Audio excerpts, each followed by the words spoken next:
안녕하십니까. 신인균의 국방TV 데일리 디펜스입니다. 지금 우리 한미 관계 굉장히 어려운 상황입니다.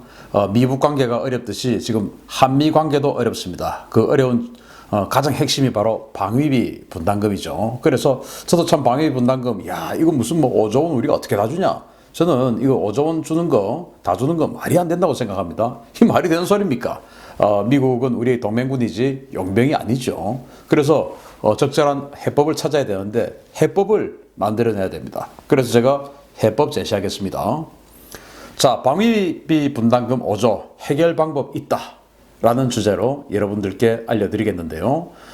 기존에 국뽕 심하게 맞고 계신 분들 저를 또 욕하시겠지만 정말 냉철하게 한번 들어보십시오.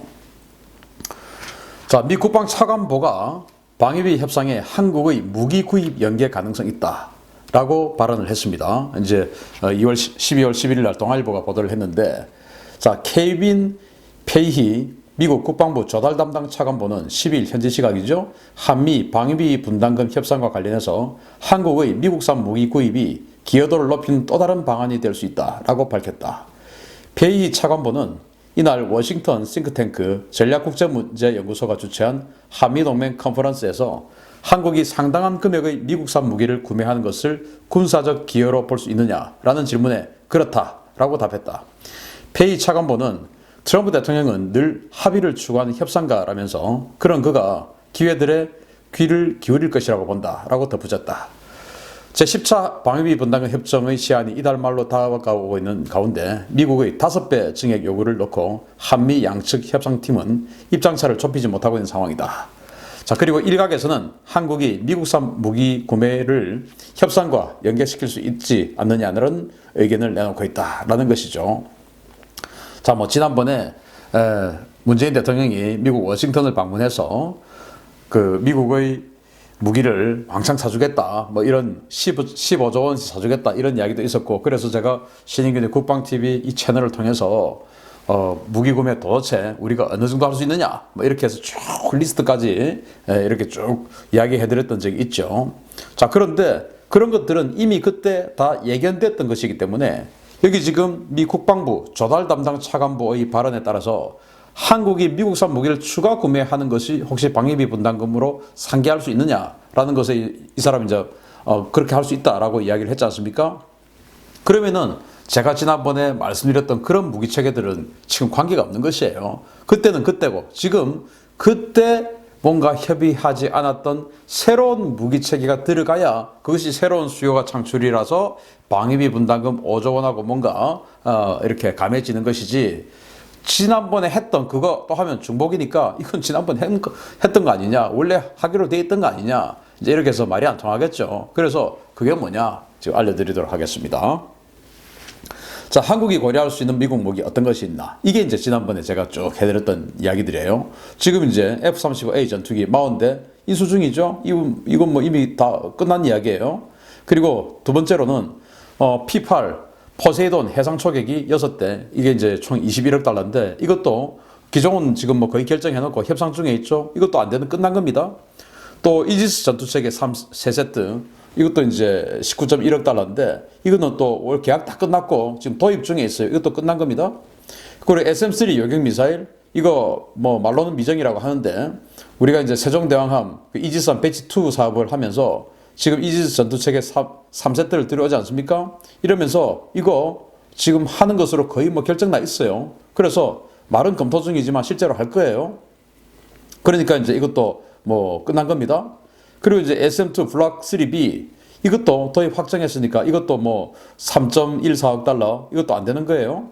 그리고 이제 팩3 요격 미사일이죠. 이거 이제 신형 사거리 연장형 40km까지 요격할 수 있는 거, 이거 64발 5억 달러에 이것도 협상 중에 있으니까 이것도 이제 끝난 거예요. 지난번에 트럼프 대통령 만나서 문재인 대통령이 무기 더 사줄게 한 거에 지금 다 포함돼 버린 겁니다. 그리고 MH60R, 이거 지난번에 이제 링스 와일드캣 하고 경합해가지고 졌던 건데 추가 지금 12대 또 하는 겁니다. 요거 이제 그때 아마 트럼프 대통령이 우리 문 대통령에게 이거 해라, 지난번에 영국 거 했지 않느냐, 그때 기분 정말 안 좋았다 라고 압박을 했겠죠. 이거 그때 약속을 해줬을 겁니다. 이 737 2대, 조기 경보기 2대 10억 달러인데 경합 중이라고 하지만 저는 뭐 이거 해서는 안 된다. E2D 해야 된다. 그래야 탄도탄 막을 수 있지 않느냐라고 항상 주장하고 있지만 어쨌든 공군은 그냥 E737 생각하고 있죠. 누구도 다 알고 있는 사실이에요. 공군은 우리는 결정한 바 없다 하겠지만은 실제로는 누구도 다 알고 있는 상황이죠. 그래서 이것도 뭐 상관없는 거예요. 그리고 조인트 스타즈 4대 이거는 작년부터 계속 기사 나왔던 거죠. 이것도 그때 트럼프 대통령, 문 대통령 만났을 때 이거 4대 이거 하는 거 아마 그때 이것도 지난번에 만났던 그 내용에 포함되어 있을 겁니다. 이러니까 이런 거 가지고는 이제 말이 안 통하는 것이죠. 새로운 뭔가를 내놔야 됩니다. 새로운 뭔가. 그게 뭐냐? 바로 이거죠. 장사꾼. 트럼프가 가장 혹할 수 있는 카드가 F-35 추가 도입입니다. F-35. 이건 이제 우리가 소요가 없죠. 자, 왜냐하면 일단 미국 내 고용 파급 효과가 최대입니다. 그리고 JSF 파트너 지금 터키가 지금 100대 정도를 F-35 도입하기로 했는데 지금 터키가 그 러시아제 S-400 지대공 미사일 도입하면서 트럼프 대통령이 터키를 갖다가 지금 이 F-35 안 팔겠다라고 지금 차내버렸습니다. 그러니까 그 대체국을 지금 마련해야 돼요. 대체 수요가 지금 필요해요. 그리고 그렇게 해서 규모의 경제가 커지면 미군의 예산 절감 효과가 또 나옵니다. 부수적인 효과가 발생하는 것이죠. 그리고 이제 또 한국군이 이렇게 해서 훨씬 강해지고 미국하고 동맹이 튼튼하다면 이 한국군 공군의 전력이 강하면 강할수록 대중국 견제 전략의 미국 전략에 이 인도태평양 전략에 한국이 기여할 수 있는 바가 높아지고 따라서 미국이 부담해야 할 어떤 그 전력 지수가 낮아지니까 미국한테 훨씬 이익이죠. 이제 이런 걸로 이제 어필할 수 있는 겁니다. 그러면 F-35 추가 도입 어떻게 하냐? 20대 추가 도입하지 않느냐? 그 뭐 세상이 다 아는 이야기니까 그거 가지고 또 20대 추가 도입 해줄게. 아니 뭐 지금 이 마당에 뭐 유로파이터를 다시 사겠습니까? 라파를 사겠습니까? 말이 안 되죠. 무조건 뭐 F-35죠. 이거 거의 삼척 동자도 다 알고 있죠. 또 공군은 우리는 정해진 바 없다. 신인규 너 왜 그러냐? 라고 할 수 있지만 웃기는 소리죠. 삼척 동자도 다 알고 있는 내용입니다. F-35 20대 추가 도입한다는 거. 그러니까 그럼 뭐냐 이제 추가로 할 게 없잖아요. 그래서 발빠른 일본은 일찌감치 F-35를 대량 구매합니다. 그래서 누이 좋고 매부 좋고 해가지고 막 이제 그렇게 하죠. 자, 일본은 기존에 우리처럼 F-35를 40대 가량 도입을 했죠. 우리는 40대, 일본은 42대를 도입을 했습니다. 일본은 이 42대 중에서 4대는 미국산 직도입을 했고 나머지 38대는 우리보다 거의 1.78배의 돈을 주고 일본 내에서 면허 생산을 했습니다. 라이센스 생산을 했죠. 그렇게 해서 일본에서 만들었어요. 그래가지고 지금 다시 일본이 이즈모 함을 항공모함으로 개량하고 그 두 척을 그러면서 F-35B가 42대가 필요하고 또 일본이 기존에 그 보유하고 있던 전투기들 이제 초창기형 F-15J나 이런 거 이제 바꾸면서 이 F-15 더 필요하다 해가지고 토탈 지금 105대를 F-35를 더 도입을 하게 되는 거예요. 이걸 이제 미국에게 직도입하려고 하다가 지금 이거보다 미쯔비시에서 지금 기존에 라인 깔아놨으니까 우리가 자체 생산하는 것이 오히려 돈이 더 싸다 해가지고 지금 일본은 이것을 라이센스 생산하는 것으로 가닥을 잡고 미국과 협상하고 있습니다. 105대. 그러니까 이제 미국하고 일본하고 누이 좋고 매부 좋고 이제 이렇게 되는 것이죠. 자, 그런데 우리는 F-35를 추가 도입하려고 해도 KF-X 사업을 지금 진행하고 있기 때문에 전투기 도입 여유 공간이 없습니다. 우리 한국 합참은 우리 한국 공군이 준비해 놓아야 하는 전투기의 숫자를 420대로 정해놨어요. 그 420대 넘어가서는 안 되는 거예요. 420대보다 줄어들 수는 있죠. 돈이 없으면 뭐 줄어드는 것이니까. 근데 돈이 많아도 420대 늘어나지는 못해요. 그런데 KF-X를 지금 120대를 만들죠. 그러니까 지금 추가로 도입할 여유 공간이 없는 겁니다. 자, 이 KF-X 사업은 이겁니다. 오는 2026년까지 개발비 8조 8,200억 원을 투자해서 4.5세대급 전투기를 국내 개발하는 계획이고요. 국내 개발이 완료되면 9조 3천억 원을 들여서 120대를 양산할 계획이며 또 추가로 나중에 F-16PB 그래가지고 피스 브릿지 사업을 통해서 들어온 F-16 40대 뭐 지금 추락하고 해서 한 36대 정도 있는데 어쨌든 그 40대를 대체를 위해서 추가 소요도 검토 중이고 또 그 이후에는 우리가 이제 라이센스 생산했던 KF-16 그것마저도 이 KF-X로 대체를 한다라는 계획을 장기 계획을 공군은 가지고 있어요. 또 우리는 그런 법 없다라고 하겠지만 이미 제가 공군하고 아주 사이 좋을 때 다 들었던 내용입니다. 자, 그런데 2030년대 하늘은 6세대 시대입니다. 6세대 전투기. 지금 이제 F-35, F-22 이런 것들은 5세대죠. 스텔스, 센서 융합 이런 것을 이제 5세대의 대표적인 그런 성능이라고 하는데 6세대 전투기예요. 이제 앞으로 2030년대는. 그런데 우리 KF-X는 이 2030년대에 생산을 하면서 4.5세대예요. 전 세계 유수의 공군력 중에서 전부 6세대로 가는데 우리 한국만 나홀로 4.5세대예요. 대단한 용기죠. 자, 미국은 2030년, 2028년까지 개발 완료해가지고 2030년에 양산을 목표로 지금 이 PCA를 개발하고 있습니다. 이건 공식 CG예요. 뭐 이렇게 생긴 거 만들겠다는 겁니다.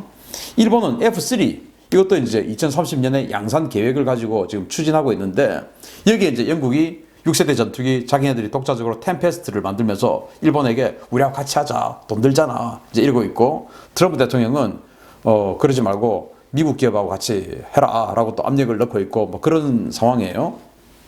러시아는 역시 2030년까지 6세대 전투기 수호위에서 지금 만들려고 준비하고 있고 이 6세대 전투기 역시 이 무인 전투기들 데리고 다니면서 합동 전투하는 그런 그 형상으로 만들려고 하고 있습니다. 그런 컨셉이에요. 다 그런 컨셉이에요. 지금 중국도 마찬가지예요. JXX 그래가지고 2035년까지 뭐 이렇게 생긴 건 아니겠지만 6세대 전투기를 만들어서 역시 무인 전투기를 데리고 다니면서 협동 전투하는 또 협동 지휘하고 이 6세대 전투기가 지휘하고 나머지가 이제 6세대 그 무인 전투기들이 미국의 발키리처럼 가서 전투하고 뭐 이러는 거예요.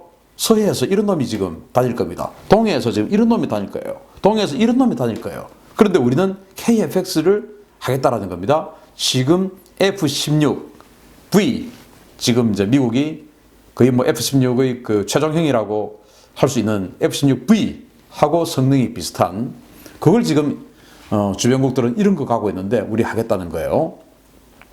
자, 제가 여기까지 이야기하니까 저 자식 또 저러고 있네, 또 저러고 있네 라고 하시겠죠.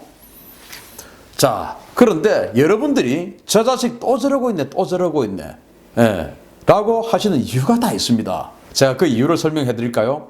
여러분도 모르게 세뇌를 당한 겁니다. 왜 세뇌를 당했을까요? 이런 구조 때문이에요.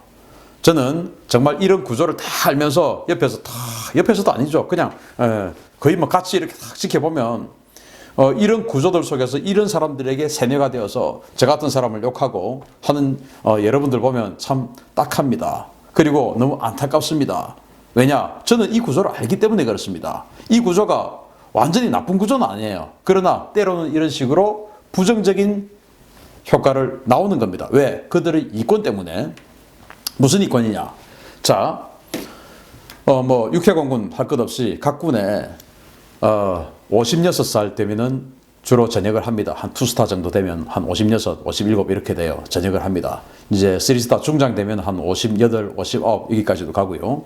그렇게 해서 전역을 합니다. 자, 요즘 세상에 56, 57 얼마나 젊습니까? 아이는 대학생이죠. 그 시절에. 그런데 돈 들 일이 너무 많죠. 근데 내가 연금만 가지고 어떻게 사나? 이제 취직을 하는 걸 이제 생각을 하는 거죠. 그래서 이제 취직을 하는데 제2의 인생을 사는 것이죠.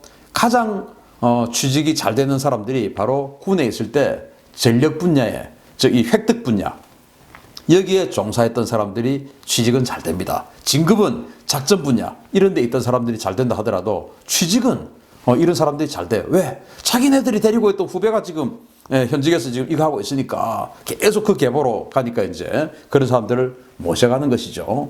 자, 각군 사업 담당이 있습니다. 사업 담당 중에서 제일 사실은 뭐 최고 결정권자는 참모총장이죠. 근데 포스타 정도 되면 취직 잘 안 해요. 명예가 있지 않습니까? 그래서 포스타들 중에서 가끔 취직하는 사람들이 있는데 그런 사람들 욕 바가지로 먹고 있죠. 군 명예 실추한다고. 그래서 주로 중장급들까지는 취직을 많이 합니다. 그래서 중장의 이제 참모차장이죠. 참모차장이 바로 이 각 군의 전력 분야를 지휘하는 사람이에요. 마지막에 이제 딱 총장에게 재가를 받는 그 핵심선이 참모차장이에요. 참모차장. 그리고 또 작전사령관, 군수사령관 이런 거 다 하죠. 그래서 그런 중장들, 이런 사람들은 대기업으로 치면 뭐 하나테크윈이다, 뭐 이런 그 대기업으로 치면은 중장급들은 본부장급으로 갑니다. 본부장. 그리고 소장입니다. 참모차장 밑에 또 전력 분야의 최고 핵심이 누구냐?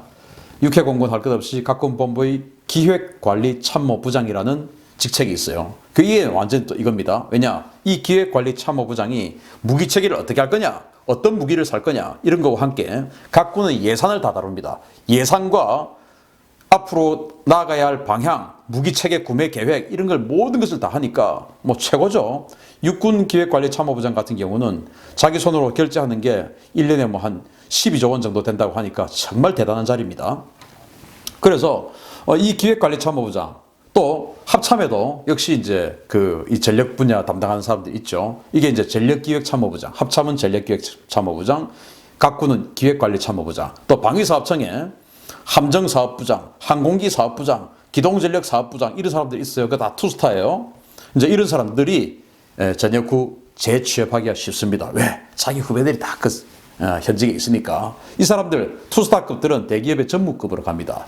자, 그다음에 이제 원스타가 있죠. 원스타는 지금 정경두 국방부 장관이 바로 이 기획관리참모부장, 그리고 제가 지금 말씀드리려고 하는 원스타 중에서 최고 노란자 자리인데 전력 소요처장입니다. 이게 이제 앞으로 우리가 무슨 무기가 필요하냐 소요 제기를 하는, 확정을 하는 그 자리가 바로 원스타급에서 전력 소요처장이라는 자리가 있어요. 이제 이런 자리들, 그리고 이제 정책실장이라는 자리가 있어요. 앞으로 이제 각군이 가야 할 장기 전략을 수립하는 정책실장이라는 자리가 있어요. 이게 이제 주로 준장급입니다. 이런 사람들이 이제 대기업 준장급들은 상무급으로 갑니다. 상무.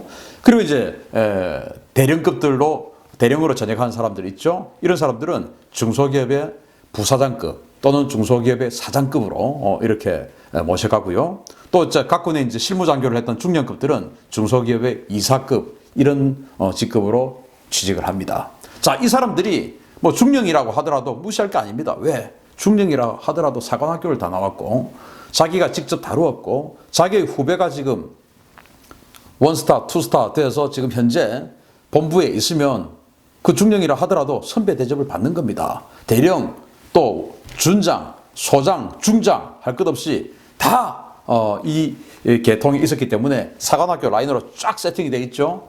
그러니까 모셔가는 겁니다. 그래서 야, 김 장군, 너도 지금 저녁 얼마 안 남았는데 너 우리 회사 취직해야 될 거 아니야. 뭐 이렇게 해가지고 다 그렇게 가는 구조들이 꽤 있다 이겁니다. 자, 그러면은 참모총장이 에게 이제 열심히 이제 설명해서 이제 이렇게 KFX 해야 된다고 하겠죠. 자, 그러면은 여기 정책실장이 있습니다. 이 정책실장과 또 기획관리참모부 여기에서 뭔가 홍보 어떤 전략을 수립을 합니다. 이거 어떤 식으로 홍보를 해야 되냐?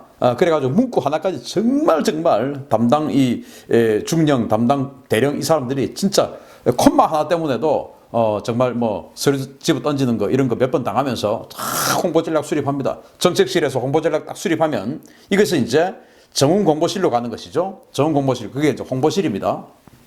여기를 딱 가서 이 정훈공보실 대령입니다. 육군은 준장이고 해군 공군은 대령입니다. 여기에서 이제 기자들에게, 각 언론사 기자들에게 쫙 알리는 것이죠. 그러면 그 언론사 기자들이 쫙 써줍니다. 이제 거기에 이제 혹해가지고 써주는 사람도 있고 또 따로 또 자기의 신념하고 맞아서 쓰는 사람도 있고 뭐 그렇게 쫙 쓰는 겁니다. 쓰면 이제 포털에 있던 그 기사를 보고 또 이 회사 출신들이 또 열심히 또 이제 댓글을 또 답니다.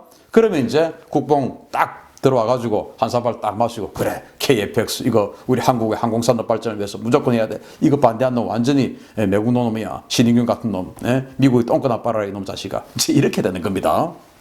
알고 보면 이 구조 속에서 그런 논리들이 나와가지고 그 논리를 정훈공보실에서 확 퍼뜨리고 그게 이제 기자들이 써주고 또 그 기자들은 또 써줍니다. 왜? 써줘야 나중에 또 다른 정보를 또 이렇게 주고받고 하는 그런 또 구조가 또 있어요. 그게 이제 우리 국민들은 이야 이거 이렇게 되는 겁니다. 자, 그래서 진실은 덮고 감성에 호소하는 국뽕 마케팅에 놀아나는 언론 많죠. 제가 여기에 다 대부분 아는 분들이라서 언론사 이름은 지웠는데 한번 보시겠습니다. 자, 최강의 성능에 수출도 가능하다. KFX는 중1을 압도할 최강의 성능이다. 무슨 말도 안 되는 소리입니까? 중국하고 일본이 지금 6세대 전투기가 가는데 무슨 중국과 일본을 압도할 최강의 성능이에요? 4.5세대지만 실제로는 성능이 기대 이상이고 반쯤 스텔스다. 아니 스텔스면 스텔스가 아니면 아닌 것이 반쯤 스텔스가 어디 있어요? 레이더에 보이면 스텔스 아닌 것이지. 말도 안 되는 소리죠. 수출도 가능하다. 아니 F-35보다 더 비쌀 그런 전투기를 누가 사갑니까? 스텔스도 아닌 거를. 말도 안 되는 소리예요. 그러나 예상이기 때문에 예상 빗나가면 그만인 것이죠. 그런데 국뽕 한 사발 빡 들이키면 와 수출도 가능하대 라고 속는 겁니다. 왜? 메이저 신문에서 이렇게 써주니까. 자, 또 무슨 일보입니다. 미국 눈치 안 보고 마음껏 뜯어볼 수 있고 비용도 저렴하다. 무슨 비용이 저렴해요? 자, KFX 개발하면 자체적인 성능 개량은 물론 원활한 후속 군수 지원으로 미래 전장 환경에 대처가 가능하다. 자, 원활한 후속 군수 지원 이거는 맞습니다. 근데 자체적인 성능 개량 이것도 일부 맞습니다. 그런데 마음대로 뜯어보고 이거 그러면 예를 들어서 우리가 전부 다 개발했으면 그럴 수 있죠. 그런데 이거 엔진은 사오고 뭐 사오고 많습니다. 그래서 100% 국산 그건 아닌 것이죠. 그래서 이런 것들도 사실은 실제와는 다르다. 자, 그리고 또 무슨 주간지예요? 자, 여기에는 국내 항공산업 육성 위해서라도 KFX 반드시 개발해야. 아니 국내 항공산업은 지들끼리 알아서 육성하면 되는 것이지 왜 우리나라 국방력 갉아먹어서 이걸 해줘야 됩니까? 그럼 말이 안 되는 것이에요. 주객이 전도된 것이에요. 우리나라 국방력을 강화하는 상황에서 국내 항공산업이 육성이 되면 이건 정말 추진해야 될 그런 정책이죠. 그런데 국내 항공산업 육성이라는 그 명제를 두고 우리나라 국방력을 거기다가 집어넣어서 국방력을 갉아먹는 상황이 되면 이건 아닌 것입니다. 우리 안보가 중요합니까? 국내 항공산업이라는 게 중요합니까? 어느 게 중요합니까? 안보가 중요하죠. 그러면 안보도 튼튼해지고 항공산업도 잘 간다. 이거는 최고고 둘 중에 하나 선택하라면 항공산업을 선택합니까? 안보를 선택합니까? 당연히 안보를 선택해야죠. 저는 여기서 안보를 선택했기 때문에 KFX를 반대하는 사람인 겁니다. 자, KFX 안 하면 안보 공백 심각해진다. KFX 안 하면 2030년에 전투기 100대 부족해서 전력 공백이 크다. 말도 안 되는 소리죠. 다른 거 사오면 되지. KFX 아무것도 안 하고 그것도 안 하고 아무것도 안 사오면 전력 공백이 어마어마하죠. 그런데 KFX 안 하면 안 한다는 정책을 세우면 다른 거 사오는 정책이 설 거 아니겠습니까? 전력 공백 안 생기죠. 오히려 더 전력이 강화되죠. 왜? 경쟁 기종인 F-35가 KFX보다 훨씬 강한데. 자, 국뽕 마케팅 KFX 그리고 VS 검증된 전투기 F-35 한번 보겠습니다. KFX는 확정된 물량이 120대예요. 왜? 인도네시아가 지금 50대 할지 모르지 않습니까? 제가 몇 번이나 말씀드리죠. 인도네시아 지금 전투기 60대밖에 없는 나라가 갑자기 F-16V 32대 도입한다 그러고 또 갑자기 수호이 35 10대 도입한다 그러고 거기다가 다시 또 우리 KFX를 도입한다고요? 말이 안 되는 것이죠. 그래서 저는 확정된 물량 120대라고 보는 거예요. 우리는 4.5세대. 근데 여기 F-35는 현재 확정된 물량만 3,166대. 여기에다가 앞으로 우리가 20대 더 하고 또 네덜란드가 몇 대 더 하고 이런 거 지금 협상 중에 있는 거 그거 다 빼고 그냥 도장 찍고 도입 계획된 것만 확정된 것만 3,166대. 그렇게 해서 앞으로 이제 한 3,500대 가량은 되겠죠. 그리고 지금부터 시작이에요. 후속 군수 지원 끝날 때까지 아무 문제가 없죠. 자, 이거 어떻게 되겠습니까? 120대. 가격 대비 모든 것은 공산품은 물량을 얼마나 찍어내냐에 따라서 다른 거예요. 자, 최대 속도 마 1.9. 자, 여기 아까 이제 신문에 보면 우리가 속도도 빠르고 속도 맞습니다. F-35보다 속도 빨라요. 마 1.6대, 마 1.9인데 스텔스 시대니까 여기는 속도가 이렇게 늦은 겁니다. 여기는 스텔스가 아니니까 걸리면 빨리 도망가야 되니까 속도가 빠른 겁니다. 물론 스텔스면서 속도가 빠르면 F-22죠. 그러니까 이 가격이 안 나오죠. 더 비싸지겠죠. 자, 스텔스. 여기는 KFX 세미 스텔스라고 합니다. 그 세미 스텔스라는 것은 스텔스, 그러니까 기존의 자기 덩치보다는 작게 보인다. 그러나 스텔스는 아니다 이겁니다. 자기 덩치보다는 작게 보인다는 것이지 이게 스텔스라고 착각하시면 안 돼요. 내부 무장 안 됩니다. 이제 이 F-35는 풀 스텔스죠. 내부 무장 합니다. 그리고 센서 융합, 우리는 부분 가능하다고 주장합니다. 센서 융합이 이제 5세대 전투기의 핵심이거든요. 우리는 부분 가능하다고 하는 게 이제 레이더하고 적외선하고 이거 이제 융합해가지고 본다는 건데, 여기에는 레이더, 적외선, 광학, 뭐 전자광학 전부 다 융합하고 다른 그 인접 그 센서, 위성이든지 뭐 이지스든 이것까지 전부 다 융합하는 진짜 정말 그 최정상급의 센서 융합. 그래서 1300km 밖에 있는 탄도미사일도 탐지할 수 있는 게 바로 이 F-35의 센서 융합 덕분입니다. 우리 그거 뭐 적외선하고 융합한다고요? 그 정도 가지고 센서 융합이라고 우기는 거 참 그건 한심하죠, 이 시대에. 그걸 이제 1980년대나 90년대 그렇게 홍보하면 야 괜찮네 라고 하겠지만, 지금은 21세기도 벌써 20년 지났습니다. 협동교전 부분 가능하다. 아니 가능하면 가능하고 안 가능하면 안 가능한 것이지 부분 가능이 어디 있습니까? 그래서 앞으로 뭐 링크 16이 언제적 링크, 이게 이제 미국이 만든 데이터 링크 시스템인데 이게 언제적 링크 16인데 벌써 10몇 년 지났어요. 그런데 이 F-35 같은 경우는 대단히 우수한 성능을 가지고 있죠. 가격은 지금 우리는 800억에 예상하고 있지만 전투기 개발 역사상 자기네들이 계획했던 가격을 이루어낸 거 잘 없습니다. 우리하고는 뭐 천하 영 빼는 재주가 없다면 이거보다 더 비싸질 가능성이 더 높고, 거기다가 인도네시아 빠져버리면 1000억 넘어갈 가능성이 있어요. 자, 그런데 이게 이제 딱 전투기 가격만입니다. 나머지 그 프로그램 빼고. 자, 지금 이 전투기 가격이 지금 현재 19년 말 현재 이 F-35는 945억 원입니다. 여기에 더 지금 양산 체제로 들어가니까 더 하락해서 앞으로 800억대까지 떨어질 겁니다. 그래서 우리 KF-X가 F-35보다 가격이 더 비싸질 거예요. 저는 확신합니다. 자, 여러분 그래도 국뽕 좋습니까?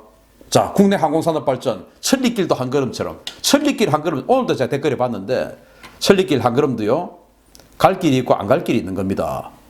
자, 이렇게 이 길을 가가지고 정말 궁극적으로 우리 대한민국의 안보를 지켜줄 수 있다, 더 강화시켜줄 수 있다, 그럼 거길 가야죠. 그런데 궁극적으로 이거는 대한민국의 안보를 갉아먹는 건데 거길 가면 안 되죠.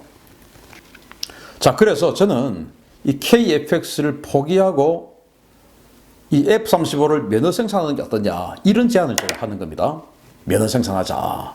자, 그러면 이제 우리가 돈이 어떻게 될 것이고 어떻게 될 거냐. 우리가 앞으로 지금 이 KF-X를 가지고 8조 6천억 원의 개발비를 드리고, 저는 개발비 드리자 이겁니다. 그래서 우리의 항공기술 습득하자 이겁니다. 그리고 양산 비용 9조 원, 그거 가지고 이거 하자는 거예요. F-35 120대 사자는 겁니다. 자, 12월 10일 날 일본 그 일간지죠, 니케이가 보도를 했는데, F-35A 전투기를 조립 생산하고 있는 미쓰비시 중공업의 견적 평가 결과 미국의 로키드 마틴에서 F-35A를 직도입할 경우에 대당 94억 2천만 엔이 소요되나, 이미 설치된 미쓰비시의 조립 라인에서 생산할 경우에 대당 93억 7천만 엔으로 국내 조립 생산이 5천만 엔 더 저렴하다. 자, 일본은 이미 42대 생산하는 이 첫 도입 사업에서 38대를 미쓰비시에서 라인을 깔아가지고 면허 생산을 했습니다. 그래서 지금 105대 추가 도입을 하는데, 지금 기존에 라인이 있으니까 미국에서 직도입하는 것보다 미쓰비시에서 생산하는 것이, 면허 생산을 지속해버리는 것이 오히려 대당 5천만 엔이 더 싸다 이겁니다. 그래서 이걸 다 해버리면 한 5천억 원 정도 더 이익을 본다, 이 말을 지금 니케이가 했고, 일본은 그래서 이것을 면허 생산할 거예요 이제. 자, 면허 생산이라는 것이 대단히 매력적인데 우리 사례를 또 한번 보겠습니다. 우리는 KF-16을 면허 생산을 했죠. 자, 이 면허 생산이라고 하는 것은 조립 생산하고는 좀 다른 거예요. 과거에 제공호라고 해서 F5, 그걸 이제 KF5라고 하는데, 그걸 이제 그 조립 생산할 때는 녹다운 방식, 부품 다 가져와서 우리가 조립만 했죠. 그런데 이 면허 생산은 부품까지도 일부 우리가 만드는 게 있습니다. 뭐 엔진도 우리 그 당시 그 삼성 테크윈에서 엔진을 조립해서 만들었거든요. 그런 것처럼 굉장히 우리가 이제 기술 습득을 많이 할 수 있는 게 면허 생산이에요. KF-16 전투기 구매 가격은 1993년 직도입가 기준 대당 266억 원, 1995년 조립 생산 기준 대당 348억 원, 그리고 1995년에서 2000년 면허 생산 기준에 대당 404억 원이었으나 항공우주산업, 즉 카이에서 조립 라인이 설치된 이후에 추가 발주되어서 2000년에서 2005년 중에 생산된 KF-16 20대의 가격은 대당 385억 원. 그러니까 10년 전 가격보다 오히려 한 20억 원, 19억 원 가량이 싸진 겁니다. 그러니까 라인을 처음에 돈 들여서 라인 깔아놓으면 나중에 더 싸지는 겁니다. 그리고 역시 우리가 많은 부품을 이제 우리 국내 납품업체들이 생산해서 납품을 해서 국내 생산 유발 효과도 있어요.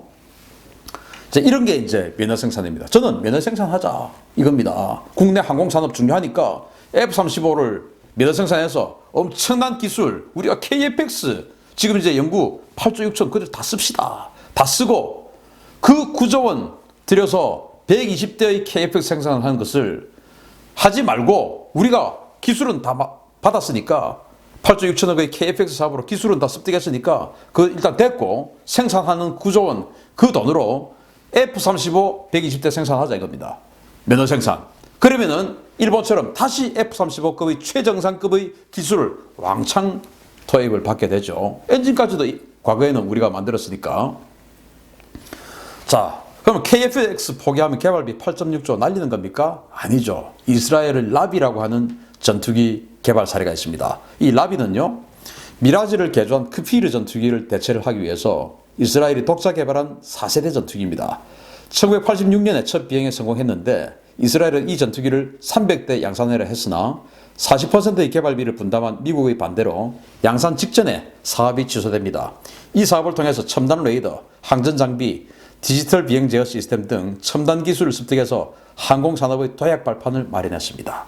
그래서 지금 이스라엘은 라비 생산해서 자기네들 이제 하려고 하다가 미국이 야 이거 해가지고 이거 F-16한테 지장이 있겠다 해가지고 미국이 이제 압력 줘서 못합니다. 그리고는 이제 미국이 최신형 F-16 그리고 F-15 이런 거 최신형으로 밀어주고 그리고 일본은 또 거의 뭐 원조해주고 이렇게 해서 이스라엘을 잠재우죠. 그런데 이스라엘은 이제 기술이 생겼지 않습니까? 그래서 이때부터 이스라엘은 자기네들이 그러면 내가 가야 할 길이 뭐냐? 완제품 만들어서 미국하고 경쟁하는 거냐? 아니다. 전 세계에 지금 이제 전투기 가격이 너무너무 높아지니까 기존에 있는 전투기를 다 이제 개량해서 쓸 수밖에 없는 시대가 온다. 그걸 내가 먹어야 되겠다. 해가지고 이 라비를 생산했던 이 기술력을 가지고 이때부터 개량 사업에 뛰어들어서 지금 뭐 개량한다 그러면 다 이스라엘제 아닙니까? 그래서 완전히 기존 전투기들을 가지고 추가로 생산하거나 도입하지는 못하는 그런 시장에 뛰어들어서 완전히 석권하고 있죠, 이스라엘이. 우리가 이걸 해야 된다 이겁니다. 틈새 시장에. 그리고 그러한 미국과의 이 기술 도입 이런 것들 그리고 F-35를 대량 생산한 이런 것들을 가지고 우리가 6세대 전투기에도 이제 기술을 가지고 6세대 전투기에도 영국의 템페스트나 뭐 이런 것들하고 같이 공동사업을 해서 우리가 6세대 전투기를 가야죠. 우리가 남들은 다 6세대 가는데 우리가 어떻게 4세대 전투기를 가지고 5세대도 아니고 4세대 전투기를 가지고 여기에서 버틸 수가 있습니까? 안 되죠. 국내 항공산업 발전의 미명 아래 그 항공산업 발전의 미명은 누굽니까? 카이 아닙니까? 카이. 발전이 아니고 카이의 생존 아닙니까? 그러면 면허 생산 F-35를 대량으로 면허 생산해서 카이 물량 만들어서 생존하면 되죠. 그러면은 다 좋지 않습니까? 8조 6천억 들였으니까 우리 기술력은 엄청나게 올라가 있죠. 그걸 굳이 생산해야 기술력이 유지가 되는 겁니까? 우리 기술력이 있으니까. 그리고 F-35를 대량 도입해가지고 면허 생산하면서 다시 기술력을 또 진일보를 시키자 이겁니다. 왜 F-35보다 더 비쌀 수밖에 없고 더 성능은 상대가 안 되는 KF-X를 가지고 우리 공군을 도배합니까? 자, 이 KF-X 120대를 안 하고 F-35 120대를 하면 우리 어떻게 됩니까? 똑같은 예산을 들여서 우리 한국 공군에 F-35가 180대가 됩니다. 그리고 지금 공군의 생각처럼 지금 초기형 F-16 피스브리지 사업으로 들어온 초기형 F-16 직도입이죠. 이거 40대 곧 또 KF-X로 대체할 건데 이거 또 F-35로 또 우리가 면허 생산했으니까 또 만들어. 그러면은 우리는 220대 F-35가 됩니다. 전 세계에서 누가 건드리겠습니까? 그리고 또 공군의 보관처럼 KF-16 우리가 면허 생산한 KF-16 초창기형 초중기형 또 F-35로 가는 겁니다. 면허 생산하니까. 그러면은 거의 300대가량을 F-35로 가고 나중에 KF-16 후기형 그리고 F-15K 이런 것들 한 100여 대, 100수십 대 이것을 6세대로 가자 이겁니다. 다른 나라들처럼. 이랬을 때 우리가 진짜로 강국이 되는 것이지 항공산업의 발전의 미명 아래 카이의 물량을 해주기 위해서 이렇게 여러분들이 아까 말씀드린 그런 공군 예비역 전역자들이 현역에 압력을 주고 이렇게 수단해가지고 그들이 논리를 정책실에서 만들고 그걸 정보공보실에서 홍보하고 그걸 기자들이 받아쓰고 그 댓글에 또 작업해가지고 여러분들이 속고 있는 이 구조에 의해서 우리 공군전력 더 나아가서 우리 국방력이 이렇게 뒤떨어지고 완전히 후진으로 가고 동맹도 떨어지는 이 상황이 반갑습니까? 저는 이 구조를 너무나 잘 알고 있기 때문에 안타까워서 매일 욕먹으면서 이야기를 하는 겁니다. 여러분 제발 제가 애국심이 있으니까 저는 이런 국방력 강화 운동 하는 사람이에요. 제가 여러분들만큼 애국심 없는 사람 아닙니다.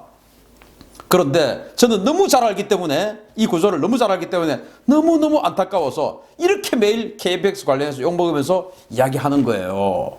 제가 미국 똥꼬 빤다? 아니 미국 똥꼬 뭐 저한테 뭘 줍니까? 안 주죠 저한테. 그런데 저는 우리나라 좀 강해졌으면 좋겠다 이겁니다. 중국에게, 일본에게, 서해에서, 동해에서 큰 소리 좀 치고 살자 이겁니다. F-35 면허 생산하면 방위비 분담금 이거 위기 그렇게 해서 넘어갈 수 있다라는 말씀드리면서 대한민국 정말 정신 좀 그 구조에 놀아달지 말고 제발 냉정하게 생각 주십시오. 지금 또 댓글 달 겁니다. 신임이 자식 다 그 유관업자들 그러지 마세요. 여러분들 연금 많이 받잖아요. 그러지 마세요. 마치겠습니다. 감사합니다.